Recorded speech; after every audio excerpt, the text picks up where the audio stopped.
প্রথমত বলি, আলু ভাজাটা এমন কিছু ব্যাপার নয়, বাট আমি যেটা বলবো যে আলুটা ভালো হওয়া দরকার। প্রথমত আলু যদি ভালো না হয় তাহলে একদম ভালো কোনো কিছুই হবে না, কারণ আলুও অনেক সময় কুক সিদ্ধ হয়ে যায়, আমাদের দেশের ভাষা এটা।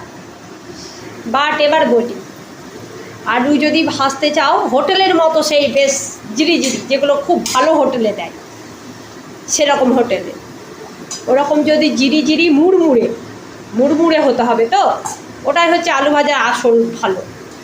তা আলুটাকে আধা ঘন্টা, 1 ঘন্টা বা 2 ঘন্টা 3 ঘন্টা ভালো করে খোসা সমেতই কিন্তু কাটবে। খোসা সমেত কাটলে কিন্তু খুব মুচমুচে হবে।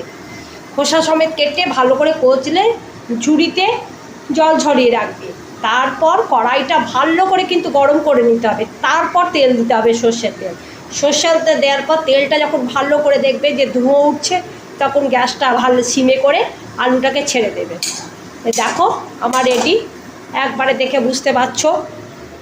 তেলটা কিন্তু অবশ্যই বেশি দিতে হবে, এটা আমার মতো। এটা দেখে নাও যে এখানে আমার বড় বড় 2টো আলু আছে, ভেজে অতটুকু হয়ে গেছে। তাই এই প্রসেসে কিন্তু আলু ভাজাটা করবে। এটা আবারও বলছি, দেখাবার কিছু নাই, তবুও দেখালাম। অনেকে বলে বাড়িতে আলু ভাজা মুচমুচে হয় না, বাট এরকম করে খাবে, তাহলে দেখবে খুব সুন্দর ভালো লাগবে। ভাত দিয়ে ডালের সঙ্গে খেতে বা কোনো তরকারির সঙ্গে খেতে খুবই ভালো লাগবে।